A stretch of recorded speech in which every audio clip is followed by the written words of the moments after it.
पुण्यार्चक हैं श्री चंद्रप्रभ दिगंबर जैन मंदिर कमेटी, संगम कॉलोनी, बलदेव बाग, जबलपुर, मध्य प्रदेश।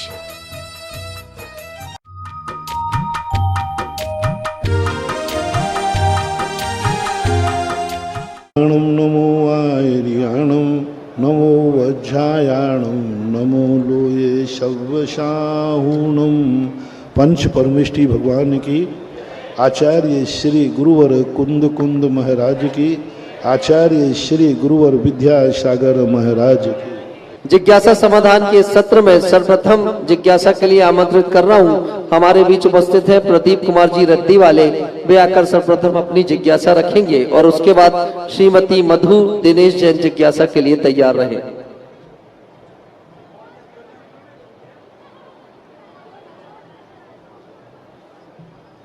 नमोस्तु भगवान, नमोस्तु भगवान। मेरा संसार के भोग विलास में धन खर्च करने का भाव नहीं होते, लेकिन दान करने के बहुत भाव होते हैं। ऐसा क्यों होता भगवान? जब मैंने अभी कहा ना कि जब व्यक्ति धन की निमित्त शक्ति को पहचानता है, किसी भी वस्तु में दो शक्तियां होती हैं। एक शक्ति विनाशकारी होती है और एक शक्ति विकासकारी होती है। जो अज्ञानी होता है वो धन का गलत कार्यों में लगाता है, वो भी उस धन की निमित्त शक्ति है। पुण्यानुबंधी पुण्य। इसके बाद जिज्ञासा करें श्रीमती मधु दिनेश जैन और तैयार रहेंगे सुमित जैन, जिनके नामों को यहाँ पर आमंत्रित किया जा रहा है वो शीघ्रता से आगे आ जाएं।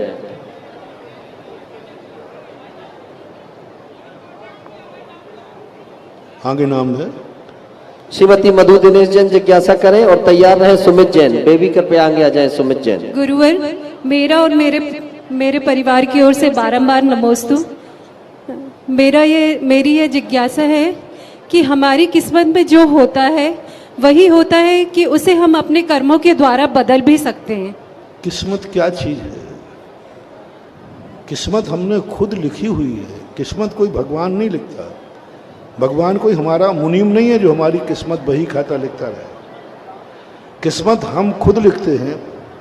लेकिन कई बार क्या होता है कि विद्यार्थी जब परीक्षा देता है और उसको समय कम पड़ जाता है तो आखिरी क्वेश्चन इतने रट्टे के साथ लिखता है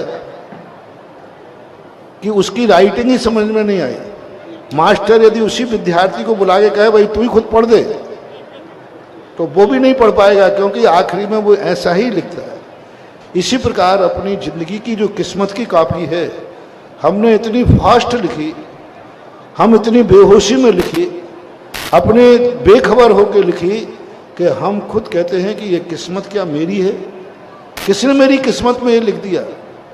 किसी ने नहीं लिखा। जो कुछ भी लिखा है हमने खुद की किस्मत खुद लिखते हैं। लेकिन दुर्भाग्य ये है, खुद लिखे और खुदा वांचे।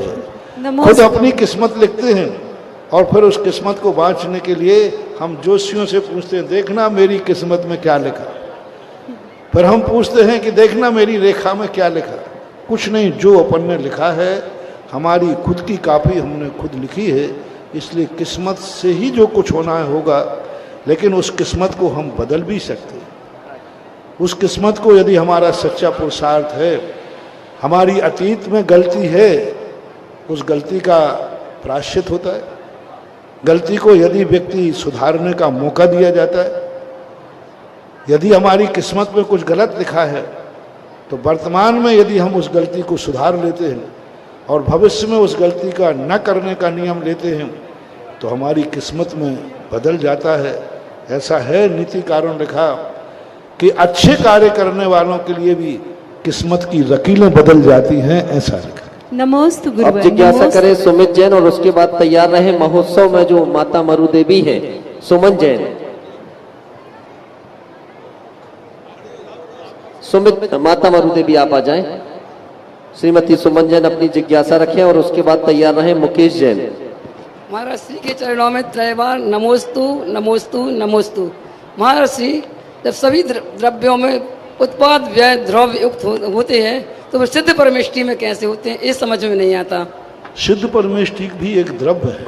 हाँ जी द्रव्य प्रति समय वो अनंत सुख भोग रहे, अनंत ज्ञान उनका है, अनंत दर्शन है, अनंत सुख है, तो प्रति समय वो सुख भोगेंगे तो कुछ ना कुछ तो खर्च हो गई। तो जो अगुरु लघु गुण है, अगुरु लघु गुण जो है, प्रत्येक द्रव्य ज्ञान उनका, दर्शन उनका, सुख उनका, वीर्य उनका, वो अपने आप के जो सुख भोगते हैं, उस सुख भोगने में उनका प्रति क्षण अर्थ पर्यायों के माध्यम से उनके अविभागी प्रतिषेधों का क्षरण होता है। इसलिए पर निमित्तिक तो नहीं है उनका, लेकिन स्वयं निमित्तिक उनका उत्पाद व्यय ढलता है, क्योंकि द्रव्य कभी उत्पाद व्यय ध्रुव से रहित नहीं हो सकता। द्रव्य का लक्षण ही है उत्पाद व्यय ध्रुव युक्तम शत शत द्रव्य लक्षणम। नमोस्तु महाराज श्री नमोस्तु। इसके बाद जिज्ञासा करें मुकेश जैन और तैयार रहें श्री जैन भोपाल।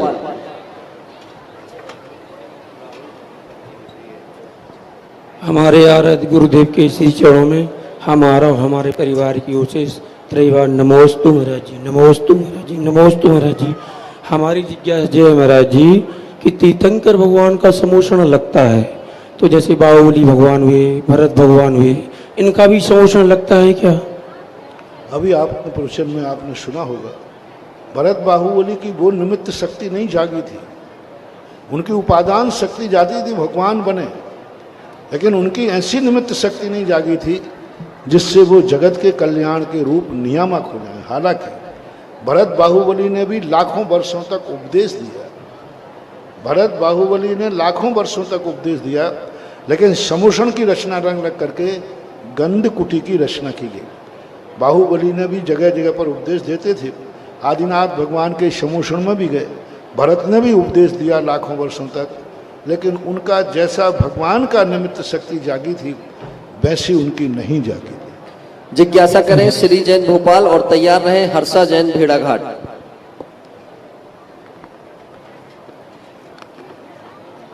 नमोस्तु महाराज जी, मेरे और मेरे परिवार से आपको बारंबार नमोस्तु।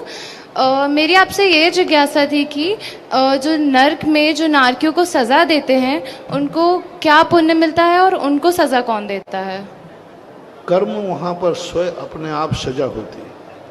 परस्परो धीरे दुखा, नारकी अपने अपने कर्मों के अनुसार एक दूसरे को दुख देते हैं। अवधि ज्ञान से वो अपने पूर्व भाव के बैरी को जानते हैं, जाति स्मरण से जानते हैं, और वो उनके लिए वो एक दूसरे को ही स्वयं सजा देते हैं। कुछ अम्बावारिस नाम के देव होते हैं, वो जाकर के उनको भिड़ाते हैं, लेकिन सजा देता है वहाँ एक दूसरे को अपने आप अवधि ज्ञान से जान करे। ये मेरा बैरी था, इसने पूर्व भाव में मुझे दुख दिया था, वो जाकर के उसको दुख देगा। अदालत ही ना दे करके, जैसे आपने देखा होगा कि पहले बहुत बड़े बड़े चोर होते थे, चोरों के साथ अन्याय हुआ, बहुत बड़ा अन्याय, और उस अन्याय को अदालत में गए, किसी ने न्याय नहीं किया तो उन्होंने खुद बंदूक होकर के न्याय डाकू बन करके और उसको सजा दी जिसने उनके साथ अपराध किया था। फूलन देवी जब बनी तो उसके साथ एक अन्याय हुआ था, उसकी स्टोरी में आया। उसने जब न्याय मांगा तो पंचों से न्याय नहीं मिला, तो उसने खुद बंदूक उठा करके जिन्होंने उनके साथ अन्याय किया था उनको स्वयं सजा दे दी। तो ऐसा होता है, तो नरकों में भी ऐसा होता है कि एक दूसरे को वो स्वयं सजा देते रहते हैं। ऐसे महाराज श्री जो नरक में लोग होते हैं उनको अवधि ज्ञान होता है, नरकों में जो लोग होते हैं उनको अवधि ज्ञान होता है? होता है, नियम से होता है, भाव प्रत्यय होता है अवधि। इसके बाद जिज्ञासा करें हर्षा जैन भेड़ाघाट और तैयार रहें नितिन जैन। मेरे और मेरे परिवार की ओर से नमोस्तु नमोस्तु नमोस्तु महाराज जी। महाराज जी, मेरी जिज्ञासा है कि समूह शरण में स्थापित तीर्थंकर जी की जो हम परिक्रमा करते हैं उसका हमें कितना पुण्य मिलता है? मंदिर में समूह शरण में स्थापित तीर्थंकर जी समूह की का तो परिक्रमा करने का उल्लेख मिलता ही है। भगवान को हम परिक्रमा करके दो बातों का संकेत मिलता है, अलग से कोई शास्त्रों में इसके संबंध में उल्लेख नहीं किया, लेकिन दो बातें आती हैं कि हम परिक्रमा करके भगवान को ये दिखाते जानते हैं कि हे भगवान, तीनों लोकों में आप ही श्रेष्ठ हैं, और हम ये भी कहना चाहते हैं कि मन से, वचन से, काय से आप ही मेरे आराध्य हैं। हम ये भी परिक्रमा के माध्यम से बताना चाहते हैं कि हमारी सीमा जो कुछ भी है सब आप ही हैं, आपके बाहर मेरी कोई रेखा नहीं है, आप ही मेरे सब कुछ हैं। ऐसे परिक्रमा के अनेक चिंतन निकाले जा सकते हैं। जिस समय व्यक्ति भगवान की परिक्रमा करता है उस समय उसको ऐसा पुण्य का बंध होता है कि जैसे वह भगवान को 3 लोक का नाथ मान रहा है, उसके भी यश में और पुण्य में वृद्धि होती है। नमोस्तु गुरु। जिज्ञासा करें नितिन जैन और तैयार रहे नैन्सी जैन सूरत। नमोस्तु महाराज जी। नितिन जी एक मिनट पूछेंगे। पूज्य श्री, कल पंचकल्याणक प्रतिष्ठा महोत्सव का अंतिम दिवस है। कल प्रातःकाल मोक्ष कल्याणक हम सभी लोग मनाएंगे और उसके बाद बुंदेलखंड की विलुप्त होती गजरत महोत्सव की उस परंपरा को आपके आशीर्वाद से पुनः एक बार जीवंत होने का अवसर मिलेगा। हम अनेक वर्षों से देख रहे हैं कि पंच कल्याणक जब होते हैं अंतिम दिवस घोषणा तो होती है कि कल गजरत की फेरी होगी, रथ भी चलते हैं, लेकिन उसमें हमें गजराज जो है वो जीवंत गजराज दिखाई नहीं देते। लेकिन आपके आशीर्वाद से कल जो यहाँ पर गजरत फेरी होने जा रही है उसमें गजराज भी जीवंत होंगे, जीवित होंगे और वो गजराज उन रथों को खींच करके 7 परिक्रमा करेंगे, 7 फेरी होगी। ये ऐतिहासिक क्षण कल हम सभी के बीच उपस्थित होने जा रहा है। कल उद्यापन है पंच कल्याणक का। ऐसा व्रत विधान संग्रह में आया है कि उद्यापन जो नहीं कर पाते हैं उन्हें व्रत दूना करना चाहिए। यानी एक दिन के उद्यापन का कितना बड़ा फल है कि यदि 9 वर्ष के किसी ने रविवार किया है, रविवार के व्रत किए, यदि उद्यापन नहीं कर पाया तो उसको 18 साल करना पड़ेगा। यानी पूरे व्रत करने का पुण्य एक तरफ और एक दिन के उद्यापन का पुण्य एक तरफ। ऐसा प्रतिष्ठा व्रत विधान संग्रह में लिखा है।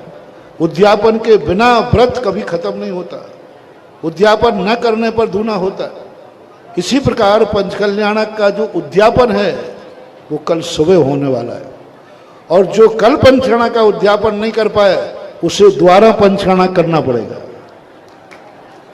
अब या तो भेड़ा घाट वालों कल की फेरी और सारे जबलपुर सारे लोग कल की फेरी फेर करके अपने पंचकल्याणक को समापन करो, और नहीं तो कल से फिर गर्भ कल्याणक की क्रिया शुरू करके पंचकल्याणक शुरू करें और फिर 5 दिन के बाद नहीं किया तो फिर शुरू होगा। आखिर अंत में उद्यापन तो करना ही पड़ेगा। तो इससे ये महत्व पता चलता है। अब पता चला कि भारत बुंदेलखंड के अंदर सबसे ज्यादा गजरत का महत्व होता है। 5 दिन में जितनी जनता नहीं आती उससे कई गुनी गजरत देखने में आती, गजरत में शामिल होती है। तो मैं सोचता था कि 5 दिन तो विधि विधान चल रहे थे, उस दिन तो आए नहीं, ये गजरत देखने क्यों आते? जब शास्त्रों को पढ़ा तब पता चला कि एक दिन का उद्यापन 5 दिन के गजरत 5 दिन के पंचकल्याणक में जो नहीं आ पाया और यदि वो गजरत महोत्सव देख लिया तो उसके 5 दिन के कल्याण की पूर्ति हो जाती है एक दिन के उद्यापन। इसलिए गजरतों में सबसे ज्यादा। और दूसरा सगुन माना जाता है, शुभ माना जाता है। गजरत के ऊपर जब भगवान, मैंने कहा था ना आज प्रातःकाल अभी भी कहा था, भगवान की एनर्जी अलग अलग होती है। भगवान जब वेदी पर बैठते हैं तब उनकी अलग एनर्जी होती है, अलग निमित्त शक्ति जागती है। जब वो पांडुक शिला पर बैठते हैं तब अलग शक्ति जागती है, जब पालकी में बैठते हैं तब अलग शक्ति जागती है, और जब गजरत पर बैठते हैं तब उस मूर्ति की अलग शक्ति जाग जाती है।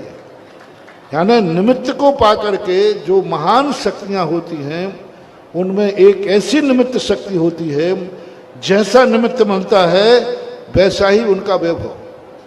गजरत में बैठे हुए भगवान की उस समय जितनी देर के लोग गजरत में बैठे हैं, उस समय जो तुम उनकी भक्ति करोगे, उस समय जो उनका दर्शन करोगे, उस समय जो उनकी जयकार बोलोगे, उस समय जो तुम्हारे लिए आनंद आएगा, वो पूरी जिंदगी भर भगवान के दर्शन करते समय मिलेगा। ये कोई नियम नहीं, क्योंकि वो शक्ति गजरत पर बैठने पर ही मूर्ति में जागेगी।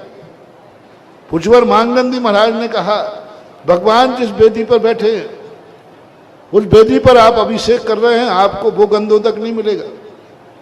लेकिन वेदी को जब पांडुक शिला बनाओगे, वेदी पे जब श्रीकार लिखोगे, जब अभिषेक के लिए बैठा लोगे, तब ही वह गंधोदक कार्यकारी होता है।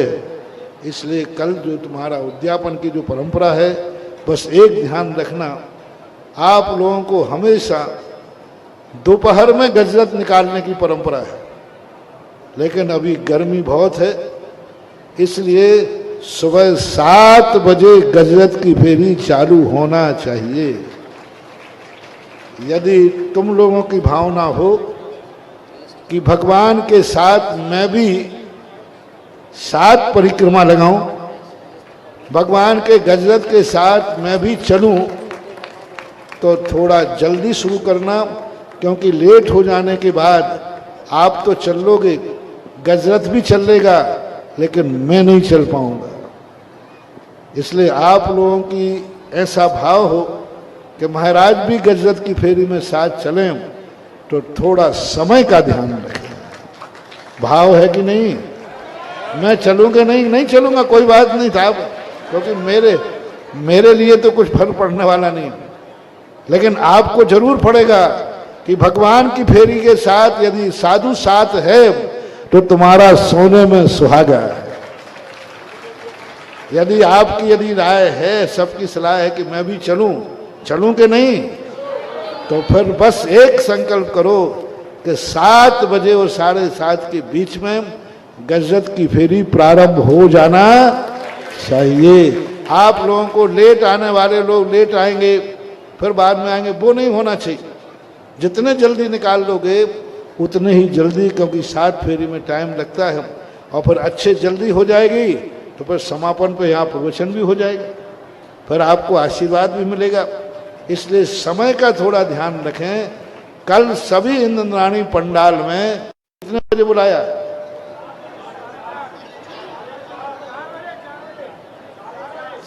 4 बजे आपको आना चाहिए, तब काम बनेगा। 4:30 पे काम नहीं बनेगा, 5 बजे काम नहीं बनेगा, 4:30 बजे उठ करके। इसलिए जो लेट सोते हैं वे अभी से सोना शुरू कर दो, क्योंकि अब कोई कार्यक्रम नहीं, जिज्ञासा समाधान भी कम है। अभी आपको भोजन कर करके सब लोग घर राटे लेके सो जाओ, जिससे 4 बजे जल्दी नींद खुल जाएगी और यहाँ आ जाना, क्योंकि बहुत सारी मोक्ष की केवल्य की क्रियाएं होती हैं, उन क्रियाओं को आपको करना पड़ेगा। और बस जल्दी यदि आपने कर लिया तो गजरत महोत्सव में 4 चांद लग जाएंगे, और धूप तेज हो गई तो बात अलग है। और या फिर ऐसी माला फेरो कि कल आकाश में कुछ ऐसा घटित हो जाए कि धूप और नई धूप का कोई फर्क ही न पड़े। लेकिन फिर भी मेरा नियम है, प्रकृति को मैं छेड़ता नहीं हूं, प्रकृति को मैं रोकता नहीं हूं, और प्रकृति से मैं कभी रुकता नहीं। क्या कहा? प्रकृति को मैं कभी रोकता नहीं हूं और प्रकृति से मैं कभी रुकता नहीं हूं। इसलिए प्रकृति का काम प्रकृति जाने, अपना कार्य समय से होना चाहिए। जिज्ञासा करेंगे नितिन जैन, और उसके पश्चात मैं आमंत्रित करूंगा सेवानिवृत्त जिलाधीश हमारे बीच उपस्थित हैं वेद प्रकाश जी, उनको। नमोस्तु महाराज जी, नमोस्तु नमोस्तु। महाराज जी, भगवान के संभव शरण से जिन जीवों का कल्याण होता है, उनकी ऐसी कौन सी पुण्य भावना रहती है जिससे उन्हीं का कल्याण होता है, और वही भावना हम माएं ताकि इस संभव शरण का सर्वाधिक लोग उपयोग कर सकें? निमित्त शक्ति, उनका कल्याण हो जाता है जो निमित्त शक्ति को पहचान जाते हैं। जैसे अभी हमने कहा कि उनको ये भाव आ जाए कि भगवान का समोषण मेरे लिए है, भगवान की दिव्य धुनी मेरे लिए है, भगवान समोषण में मेरे लिए बैठे हैं, और जब मेरे लिए बैठे हैं और मेरे लिए उपदेश दे रहे हैं तो मैं ग्रहण नहीं करूं। विद्यार्थी को जब ये पता चल जाए कि ये किताब मेरे कोर्स की है, तो फिर उस किताब के प्रति वो क्या व्यवहार करता है? दिन रात पढ़ता है, क्योंकि मेरा कोर्स है, पढ़ाई को। इसी प्रकार से जब हमें ये भाव बन जाए कि भगवान जो प्रवचन दे रहे हैं, गुरु जो प्रवचन दे रहे हैं, वो मेरे लिए है, मेरा कोर्स है, ऐसा परिणाम, ऐसी निमित्त शक्ति को जो पहचान जाता है, उनका कल्याण हो जाता है। हमारा भी हो सकता है, आपका भी हो सकता है। बस तुम्हें निमित्त शक्ति पहचानना है। भगवान क्यों बैठे हैं समोषण में, किस लिए बैठे हैं समोषण में? क्या वो अपने लिए समोषण में बैठे हैं? नहीं, जगत के कल्याण के लिए बैठे हैं। नमोस्तु महाराज जी, नमोस्तु। हमारे बीच में एक विशिष्ट विभूति हम उपस्थित हुई है, सम्मानीय वेद प्रकाश जी, जो जिलाधीश के पद से अभी अभी सेवानिवृत्त हुए हैं, उसके पूर्व संस्कारधानी जबलपुर में आप संभागायुक्त बनकर के अपनी सेवाएं आपने जबलपुर के विकास के लिए प्रदान की है। आज गुरु चरणों में आए हैं, सर्वप्रथम हम उन्हें आमंत्रित करेंगे, गुरु चरणों में नमन करेंगे, साथ ही हम उनका अभिनंदन भी करते जाएंगे। और पूज्य श्री आज ये एक जिज्ञासा लेकर के आपके चरणों में आए हैं कि अभी तक तो मैंने राष्ट्र की सेवा की है, अब मैं धर्म सेवा और संत सेवा से जुड़ना चाहता हूं। उस आशय का जिज्ञासा लेकर के हमारे बीच वेद प्रकाश जी यहाँ उपस्थित हुए हैं, गुरु चरणों में श्रीफल समर्पित कर रहे हैं, पूज्य श्री के शुभाशीष के आकांक्षी हैं। अब मैं सम्मानित श्री वेद प्रकाश जी को यहाँ आमंत्रित करूंगा, कृपया आ जाएं शीघ्रता से। यही इनका अभिनंदन और यही उनकी जिज्ञासा होगी। सम्मानित वेद प्रकाश जी यहाँ जाएंगे और इनके पश्चात जिज्ञासा के लिए तैयार रहेंगी हिमांशी पुष्कर जैन कटनी से। वेद प्रकाश जी का वहीं पहुंच करके अभिनंदन कर दें, स्वागत करें, एक बार तालियां बजा दें उनके सम्मान में। गुरु चरणों के अनुरागी हैं सम्मानित श्री वेद प्रकाश जी, जो संभागायुक्त के रूप में जबलपुर में अपनी कार्यशैली के कारण चर्चित रहे हैं और अब जिलाधीश बनने के पश्चात सेवानिवृत्त होकर के गुरु चरणों में समर्पित होने के लिए आए हैं और अपनी जिज्ञासा पूज्य गुरुदेव के चरणों में रख रहे हैं।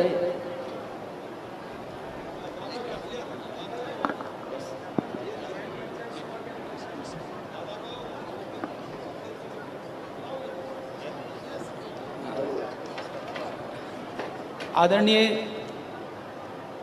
संत के चरणों में प्रणाम और आपका आशीर्वाद पूरे समाज को खूब मिल रहा है और ऐसे ही मिलता रहे, इतनी अपेक्षा है। कोटि कोटि प्रणाम। चलिए दिगंबर जन पंचायत अध्यक्ष उनका भी अभिनंदन कर देंगे, सत्यम जी का भी कर दें और हिमांशी पुष्कर कटनी से अपनी जिज्ञासा रखें और उसके पश्चात तैयार रहे राजेश जैन गढ़ा। जिज्ञासा जारी रखेंगे, जिज्ञासा ये क्योंकि कार्यक्रम जिज्ञासा समाधान का है। आगे की ओर आ जाए। मेरे पूरे परिवार की ओर से बारंबार नमोस्तु महाराज। तीर्थंकर पदवी का बंद होने के बाद क्या पापों का बंद होता है क्या? तीर्थंकर को तीर्थंकर पदवी प्राप्त होने के बाद बंद पाप का बंद होता है क्या महाराज? कुछ ऐसे पाप होते हैं जो प्रवृत्ति करने से बनते ही रहते हैं। जैसे 4 घातिया कर्म हैं, जब तक व्यक्ति संसार में है 8वें गुण स्थान से नीचे, उन घातिया कर्मों का बंद होता है, 10वें गुण स्थान तक बनते रहते हैं। कुछ असाता आदि कर्म ऐसे होते हैं वो बनते हैं, लेकिन ऐसे पाप कर्म नहीं बनते जो निधत्त निकाचित हो। ऐसे पाप कर्म बनते हैं जो थोड़ी देर में आदि से वो खर जाते हैं। पाप का बंद तो होता है, अशुभ कर्मों का बंद भी तीर्थंकर प्रकृति का होता है, लेकिन कोई ऐसे बंद नहीं होते जो बंद निधत्त निकाचित जैसे होते हैं। इसके बाद जिज्ञासा करें राजेश जैन गढ़ा और तैयार रहेंगे आरती जैन कुबेर इंद्राणी। अंधकार से प्रकाश की ओर ले जाने वाले परम पूज्य गुरुवर के पावन चरणों में नमोस्तु नमोस्तु नमोस्तु। हे गुरुवर, गृहस्थ में रह करके सैद्धांतिक रूप से हम धर्म को कैसे अंगीकार करें, अपने गुरुओं के उपदेशों का पालन करें, कैसे अंगीकार करें। गृहस्थिक जीवन में पहले जो गृहस्थिक कर्तव्य होते हैं, उन कर्तव्यों में पहले सबसे पहले निपुण होना चाहिए। आप अपने आप को क्या मानते हो? यदि आप अपने आप को मानते हैं कि मैं किसी पिता का बेटा हूँ, तो पहला धर्मशास्त्र कहता है कि बेटे के कर्तव्य क्या हैं पिता के प्रति। यदि आप अपने आप को पिता मानते हैं तो भी आपका पहला कर्तव्य है कि आपका बेटों के प्रति क्या कर्तव्य है। यदि आप अपने आप को पति मानते हैं तो आपको पहला पुराण पढ़ना चाहिए, पति पुराण, कि पति का क्या कर्तव्य है। यदि आप अपने आप को भाई मानते हैं कि मैं किसी का भाई हूँ, तो भाई पुराण पढ़ना चाहिए, भाई का भाई के प्रति क्या कर्तव्य है। यदि आप भगवान का भक्त मानते हैं कि मैं किसी भगवान का भक्त हूँ, तो भक्त पुराण पढ़ना चाहिए कि भक्त का कर्तव्य क्या है। यदि आप मानते हैं कि मैं गुरु का भक्त हूँ, तो भी आपको पढ़ना चाहिए कि आपका क्या कर्तव्य है। तो सबसे पहले जो तुम अपने आप को मानते हो, जो जहाँ हो वहाँ के कर्तव्य को अपना पूरा निर्वाह करना पहला धर्म है। और उस कर्तव्य के निर्वाह करते हुए जैनाचार्यों ने गृहस्थ को 6 आवश्यक बताए हैं। उन 6 आवश्यकों के लिए प्रतिदिन देव पूजा, गुरु पास्ते, स्वाध्याय, संयम, तपः, दानम चेति गृहस्थानाम षट कर्माणि दिने दिने, यही गृहस्थ का धर्म है। इसके बाद जिज्ञासा करें श्रीमती आरती जैन, कुबेर इंद्राणी, और तैयार रहेंगे चंदन जैन पुरवा।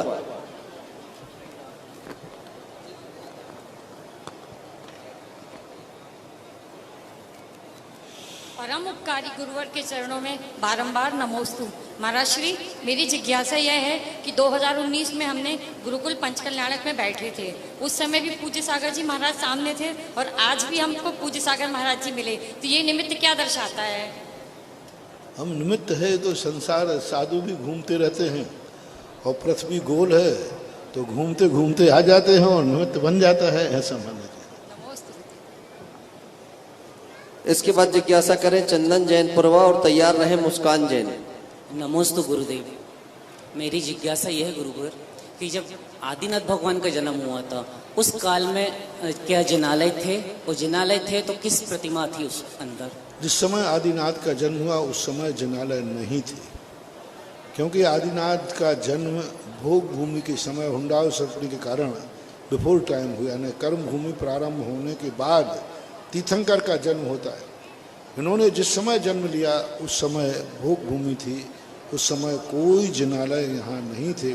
सर्वप्रथम जिनालय बनाने का उल्लेख मिलता है भरत चक्रवर्ती के द्वारा। नमोस्तु। इसके बाद जिज्ञासा के लिए आमंत्रित कर रहा हूं मुस्कान जैन, और तैयार रहेंगी श्रीमती सुषमा जैन भेड़ाघाट। शीघ्रता करेंगे, जिनके नाम यहां से लिए जा रहे हैं जल्दी से आ जाएंगे। श्रीमती सुषमा जैन भेड़ाघाट और मुस्कान जैन, सामने से पहले मुस्कान जैन को दे दें। मेरे आराध्य मुनिवर को त्रिकाल नमोस्तु। महाराज जी, मेरा प्रश्न है, सबसे पहले मंदिर की चौखट पे जो जाता है उसे ज्यादा एनर्जी और पुण्य मिलता है, और जो लेट जाता है उसे कम एनर्जी और कम पुण्य मिलता है, ऐसा होता है? कृपया मार्गदर्शन दीजिए। जो जानता है वो,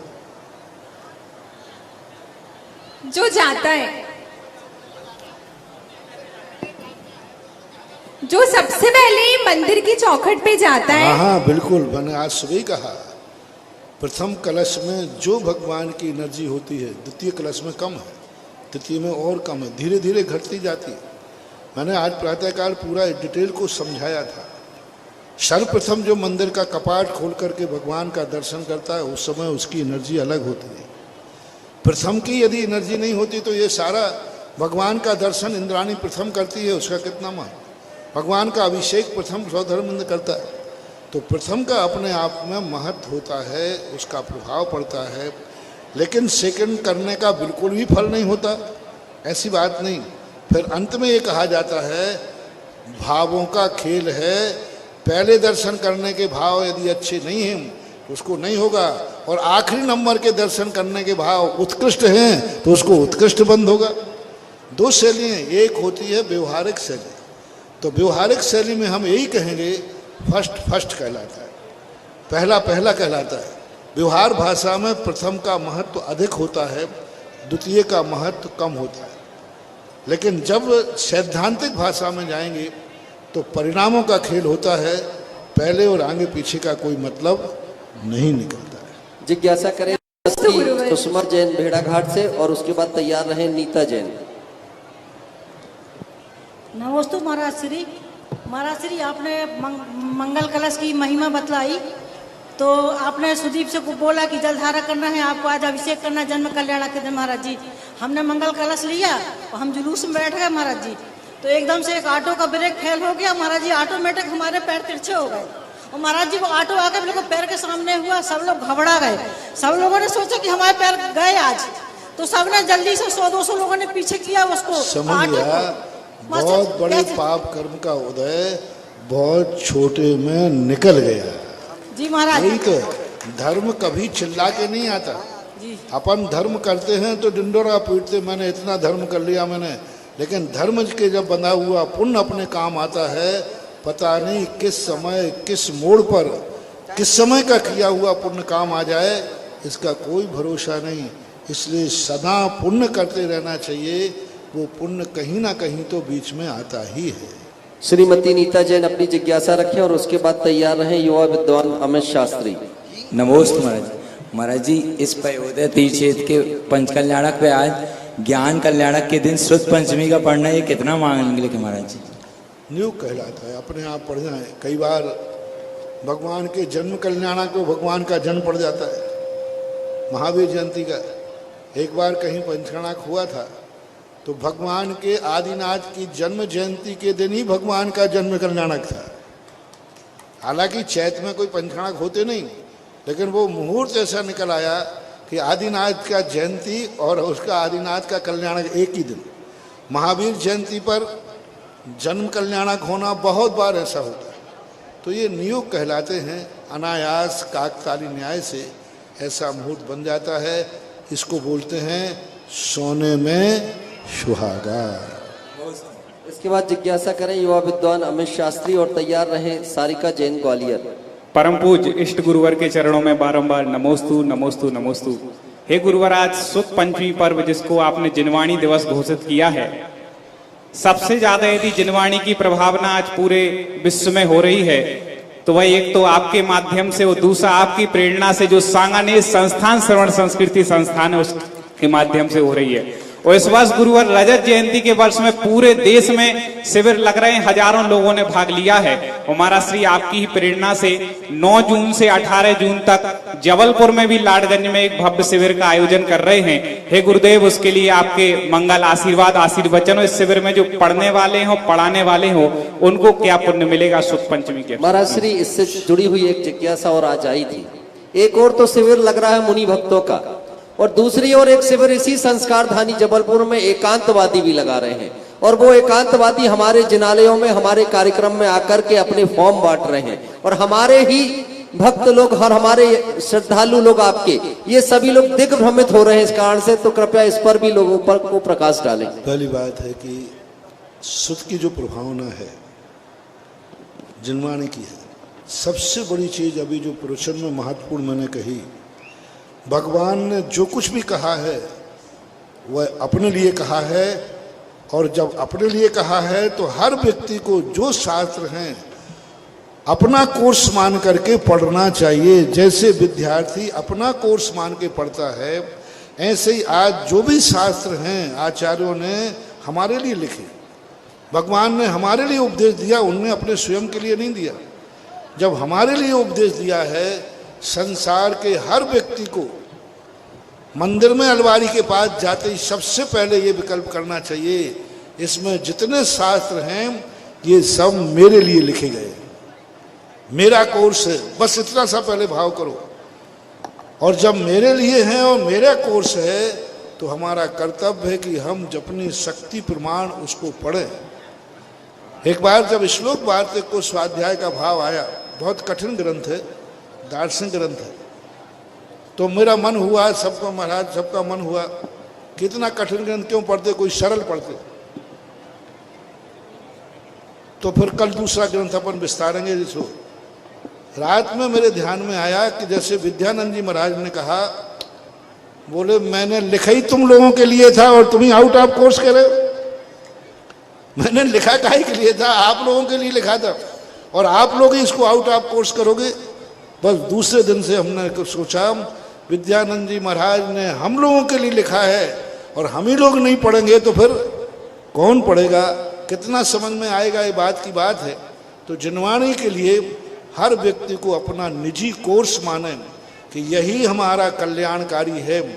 जैसे विद्यार्थी जब पढ़ता है कि इस कोर्स में हमें पास होने बिना हमारी जिंदगी सुखी नहीं हो सकती, हमारी जिंदगी आजीविका नहीं चल सकती, ऐसा मान करके वो कोर्स को पढ़ता है। ऐसा ही मुमुक्षुओं के लिए, आसन भव्यों के लिए जिनवाणी को ये मान के पढ़ना चाहिए कि इन शास्त्रों को पढ़े बिना मेरी जिंदगी का उद्धार नहीं हो सकता है, ऐसा मानना चाहिए। सांगानेर तो ये कार्य कर ही रहा है, बहुत बड़ा कार्य।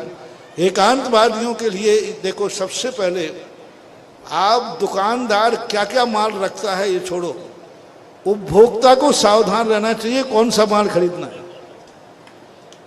दुकानदार तो सब माल बेचेगा, वो तो हर व्यक्ति चाहे मिथ्या हो चाहे सम्यक हो, वो तो मंदिर में जाएगा, चौराहे में जाएगा, विज्ञापन में बांचेगा, कमीशन देगा, सब करेगा, लेकिन मूर्ख जो है विक्रेता नहीं होता, मूर्ख उपभोक्ता होता। तो जो अपने जहां जबलपुर के सारे मंदिरों में आर्ष परंपरा का शंखनाद है, मुनियों का आशीर्वाद है, तो सारे मंदिरों में ये मीटिंग होना चाहिए। हमारे यहाँ वही व्यक्ति शिविर लगाएगा जो कम से कम मुनियों को आहार दान देता हो, मुनियों को पंचम काल में मानता हो, नित्य नियम देव पूजन अभिषेक करता हो। मैंने 6 आवश्यक बताए थे कि अपने मंदिरों की गद्दी पर उसी को बैठने देना, शिविर उसी का लगने देना। उससे पहले पूछना पढ़ाने वाले से, क्या आप प्रतिदिन देव पूजा अभिषेक करते हैं? जो पंडित देव पूजा अभिषेक का नियम नहीं लेता, उसको मंदिर की गद्दी से हटा दो, निकाल दो और उसे शिविर मत लगाने दो। दूसरा नंबर, जो मुनियों को नवदा भक्ति से आहार देता है। एक ही बात पूछो पंडित से, शिविर लगाने वाले से, क्या तुमने अपनी जिंदगी में किसी मुनिराज को नवदा भक्ति करके आहार दिया?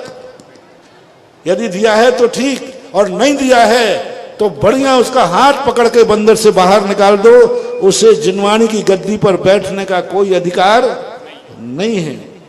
देव पूजा और गुरु भक्ति, और उसके बाद उसका संयम, रात्रि भोजन आदि, संयम त्याग आदि 6 आवश्यक, जो उनमें 2 आवश्यक, दान पूजा मुखो साबो धम्मो, 2 श्रावक के धर्म हैं। मैं तो जबलपुर के क्या सारे भारत के आर्ष परंपरा से, मुनि भक्तों के मंदिरों से, कमेटियों से कहना है, आपको शिविर लगाते समय बस 2 ही चीजें सोचना है। क्या वो नित्य नियम अभिषेक पूजन करता है? वो ही शिविर में पढ़ाएगा। क्या वो मुनियों को नवदा भक्ति पूर्वक आहार देता है? तो करेगा। और यदि तुम्हें डाउट हो तो तुरंत धोती दुपट्टा दीजिए और मुनि महाराज के पास लेकर नवदा भक्ति का हार लाइए और फिर शिविर लगाइए, कोई आपत्ति नहीं। और यदि ऐसा नहीं करता है तो बिना पढ़े लिखे रह जाना, बच्चों को बिना शिविर के देना, जहर मिला जहर खाने की अपेक्षा एक दिन भूखे रह जाने में कोई आपत्ति नहीं है। भूखे रह करके खाना और जहर मिला हुआ भोजन करने में, दोनों में अंतर है।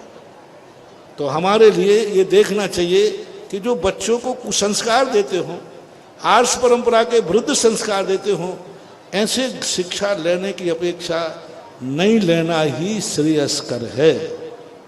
इसके बाद जिज्ञासा करें सारिका जैन ग्वालियर। और अभी जिस शिविर की चर्चा हो रही थी कि मुनि भक्तों का जो शिविर लगने जा रहा है आपके बच्चों को संस्कारित करने के लिए लाडगंज जैन मंदिर में 9 तारीख से 18 तारीख तक, और उस शिविर के आवेदन पत्र फॉर्म आपको लाडगंज जैन मंदिर में प्राप्त हो जाएंगे। अगर अपने बच्चों को संस्कार देना चाहें, धर्म के संस्कार, मुनि भक्ति के संस्कार, तो लाडगंज जनालय से आप सभी लोग आवेदन पत्र प्राप्त कर लेंगे। अब जिज्ञासा करें सारिका जैन ग्वालियर, और उसके बाद तैयार रहेंगे रविंद्र अलिया ललितपुर।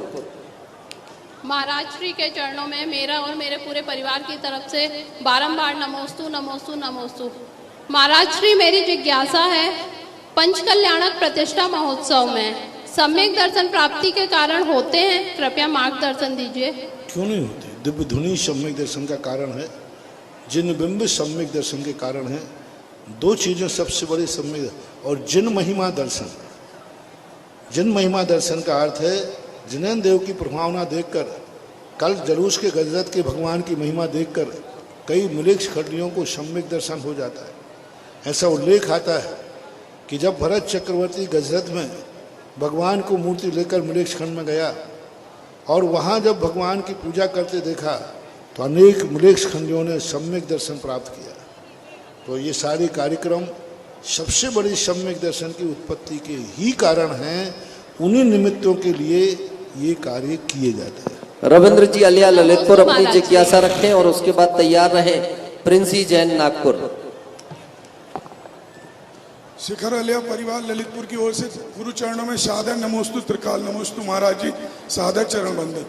मेरी जिज्ञासा ये है महाराज श्री, वर्तमान परिवेश में दया एवं समता भाव दुख का कारण और अधिक क्यों बनता जा रहा है? दुख का कारण नहीं बन रहा है, दुख निकल रहा है। एक व्यक्ति ने प्रश्न किया था, महाराज हम जितना धर्म करते उतना संकट आता है। संकट आता नहीं है, संकट निकलता है। ऐसे संकट निकलता है। मैंने उदाहरण दिया था ना कि आपको कोई फोड़ा हुआ है तो वो अभी कोई दर्द नहीं कर रहा, लेकिन डॉक्टर के पास जाओगे तो डॉक्टर दबाएगा, तो डॉक्टर के दबाने से दर्द बढ़ता है कि घटता है? बढ़ता है। तो फिर मत दबाओ। नहीं, पहले तो बढ़ेगा, पहले तो बढ़ेगा। इसी प्रकार धर्म करने से कष्ट ऐसे ही बढ़ता है जैसे डॉक्टर फोड़े को दबाता है, लेकिन बाद में आराम मिल जाता है, ऐसा मानना चाहिए। सादा चरण बंदन नमोस्तु महाराज। इसके बाद जिज्ञासा करें प्रिंसी जैन नागपुर, अगर उपस्थित हो तो शीघ्रता से आ जाए। और उसके बाद सोनिका जैन सहजपुर। 3 मिनट में सोनिका जैन सहजपुर आ जाए। राहुल जैन बांदा तैयार रहेंगे। और नमोस्तु महाराज जी। महाराज जी, इंद्र पंचकल्याणक बनने वाले इंद्रनाड़ी मुनि महाराज को आहार दे सकते हैं? पहले हम लोग दे चुके हैं और बने थे, पहले नहीं पता चुके था। हैं, वो उसकी चर्चा मैं नहीं करूँगा। मैं सैद्धांतिक रूप से चलता हूँ, क्योंकि उस समय उनमें देवत्व का सकलीकरण हो चुका है। आप नकली देवता नहीं है। यदि आप नकली हैं तो मूर्ति भी नकली है। जब पाषाण में हम असली भगवान की स्थापना करते, मूर्ति में मूर्तिमान की पूजा करते हैं, तो आप लोगों में भी मनुष्य में देवत्व की स्थापना की गई है, इसलिए यह क्रियाएं नहीं करना चाहिए। हम लोग ने दे लिए हैं तो इसके लिए प्रायश्चित क्या है? आगे के लिए मैं उसमें मैं कुछ भी नहीं बोलूंगा, आगे सावधान। राहुल जैन बांदा अपनी जिज्ञासा रखेंगे और तैयार रहे ममता जैन। गुरुवर के चरणों में सत सत नमोस्तु वंदन। गुरुवर, मैं विगत वर्षों से जेल में जाके कैदियों की क्लास लेता हूं उनका व्यसन छोड़ने के लिए, और कई लाख बच्चों के लिए पटाखे न जलाने के लिए संकल्प दिला चुका हूं, और कई हजार पेड़ आपकी प्रेरणा से लगा चुका हूं। पेड़ लगाना ही नहीं, उनको पल्लवित करना भी मेरा उद्देश्य है। गुरुवर, मेरा प्रश्न है कि मैं कई पार्टियों में जाता हूं, कई लोग मुझे इनवाइट अपने घरों में करते हैं, वहां भक्ष भोजन भी होता है, तो उस वक्त मैं बोलता हूं कि आज मेरा व्रत है, मैं कुछ भी खाऊंगा पीऊंगा नहीं। उस वक्त मैं झूठ बोल रहा हूं अपना धर्म बचाने के लिए, तो क्या मुझे पाप पड़ेगा कि नहीं पड़ेगा? दुनिया पाप के लिए झूठ बोलती है, कोई धर्म के लिए झूठ बोलता है तो वो झूठ नहीं कहलाता, वो सत्य ही कहलाता है, ऐसा मानना। सत्य। ममता जैन अपनी जिज्ञासा रखिया, उसके बाद तैयार रहेंगे। ओम। महाराज श्री, आपके चरणों में अनंतों बार नमोस्तु नमोस्तु नमोस्तु, और आपके किए हुए अनेकों अनेकों उपकारों के लिए आभार आभार आभार। महाराज श्री, मैं एक शिक्षिका हूँ। मैं अपने बच्चों को लौकिक शिक्षा के साथ साथ अध्यात्म और संस्कार के साथ कैसे जोड़ूं, यह मेरी जिज्ञासा है। आज की युवा पीढ़ी को हम धर्म से जब ही जोड़ सकते हैं जब धर्म को उनकी जिंदगी से जोड़ो, उनके जीवन से जोड़ो, उनकी आवश्यकताओं की पूर्ति से जोड़ो। आज व्यक्ति सीधा धर्म स्वीकार करने को तैयार नहीं है। आज वो व्यक्ति कहता है कि मेरी ये समस्या है, क्या यह समस्या आपका धर्म दूर कर सकता है? क्या आपका भगवान दूर कर सकता है? क्या आपकी पूजा पाठ दूर कर सकती है? क्या आपके गुरु महाराज दूर कर सकते हैं? तो हमें उन धर्म की उन शक्तियों को जागृत करना है। धर्म की हमें उन शक्तियों को उसके सामने प्रस्तुत करना है जो उसकी समस्या के समाधान में कारण बने। होता है ऐसा, आप देख लीजिए, यही अभिषेक पूजन के लिए लोग मंदिरों में खाली हो गए थे। मंदिरों में अभिषेक पूजन नहीं करते थे, करते थे तो नौकर लगा देते थे। लेकिन जब से यह अभिषेक पूजन शांति धारा को आप लोगों की जिंदगी से जोड़ा, आपकी जिंदगी की समस्याओं के समाधान से जोड़ा, आपकी उपलब्धियों से जोड़ा, आज लोग लाखों लाखों रुपया लेकर के भी भगवान की शांति धारा कर रहे हैं, क्योंकि ये शांति धारा उनकी जिंदगी से जुड़ गई।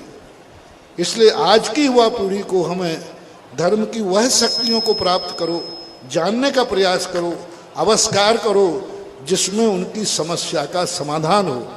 यदि समस्या का समाधान उनका हो जाएगा, वो धर्म करने को तैयार हो जाएंगे और फिर धीरे धीरे वह वास्तविक धर्म को समझ जाएंगे। एक बालक होता है, बालक को हम स्कूल भेजना चाहें वो नहीं जाएगा, उसकी चाहत है चॉकलेट, उसकी कमजोरी पकड़ो, उसको लाख उपाय करो कि वो स्कूल जाओ, वो रोएगा, गाएगा, सब करेगा, मुझे नहीं जाना स्कूल।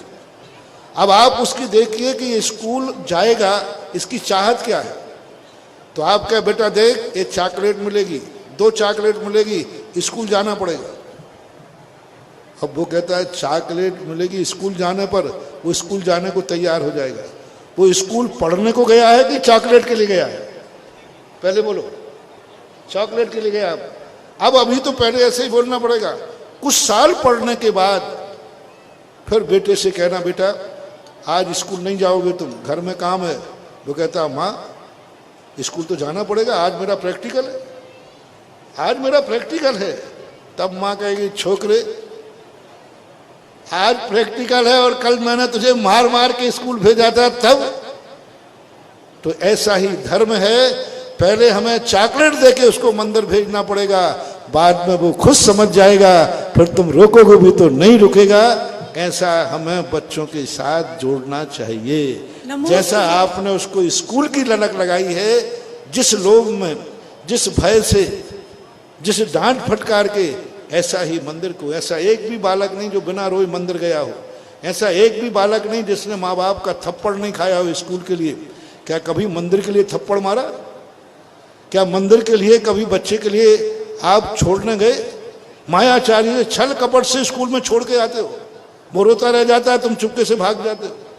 जितनी मेहनत एक बच्चे को जबरदस्ती स्कूल के प्रारंभ भेजने की जाती है, उतनी मेहनत यदि माँ बाप अपने बच्चे को धर्म की तरफ करें तो बच्चा भी धर्मात्मा बन जाएगा, ये मेरा विश्वास है। नमोस्तु तुम्हारा श्री, नमोस्तु तुम्हारा श्री। बस ठीक। गुरुवर के चरणों में बारंबार नमोस्तु पूरे परिवार की ओर से। हे गुरुवर, मेरी जिज्ञासा ये है कि हम हर साल कैलेंडर, जैन कैलेंडर छपते हैं, उसमें श्री जी की और मुनिराजों की फोटो रहती है, तो हमें वो पुराने कैलेंडरों का क्या करना चाहिए? अरे भाई, जब महाराज ही जिंदगी भर रहे, उन महाराज की आत्मा निकल जाती है तो इस शरीर का क्या करते हो? बोलो ना, क्या करते हो? बस ये है, वो छाया है, वो प्रचार है, उसका अपने आप में उसको नष्ट कर देना चाहिए। पैरों में नहीं पड़े तो उसको संस्कारित कर देना चाहिए, पर्याय को विकटित कर देना चाहिए। यही उसका तरीका है। उसमें कोई ज़्यादा दोष नहीं लगता है यदि हमारा भाव अनादर करने का नहीं है तो। जिज्ञासा समाधान के सत्र को अब हम सभी लोग समापन की ओर लेकर के जा रहे हैं। हमने आपको 15 मिनट आपको दे दिए, आप लोग पूजा करें। पंडित जी, अजय जैन एडीपीओ साहेब है, गुरु चरणों में श्रीफल समर्पित करें, निमंत्रित हमारे लिए जो मंदिर में बड़े 15 फुट के मध्य प्रदेश के सबसे बड़े भगवान, उनमें भी सूर्य मंत्र देना है, इसलिए आज जल्दी छोड़ रहे हैं क्योंकि वहाँ आध घंटे का समय वहाँ लगता है। लोक अभियोजन अधिकारी हमारे बीच उपस्थित हैं, सम्मानीय अजय जैन साहब एडीपीओ, गुरु चरणों में श्रीफल समर्पित करें। जयंत जैन साहिब दमोह से हमारे बीच है, हमारे राजा जी साहिब के ससुर साहब है, उन्हें हम ससम्मान निमंत्रित कर रहे हैं। आज उन्होंने एक सौभाग्य प्राप्त किया हुआ है, आज उन्होंने चबर लगाने का भी सौभाग्य प्राप्त किया, उनका अभिनंदन और स्वागत करेंगे। राजा जी। जिनवाणी के ज्ञान ते शुजो लोकालोक शोभा। इस कार्यक्रम के पुण्यार्जक थे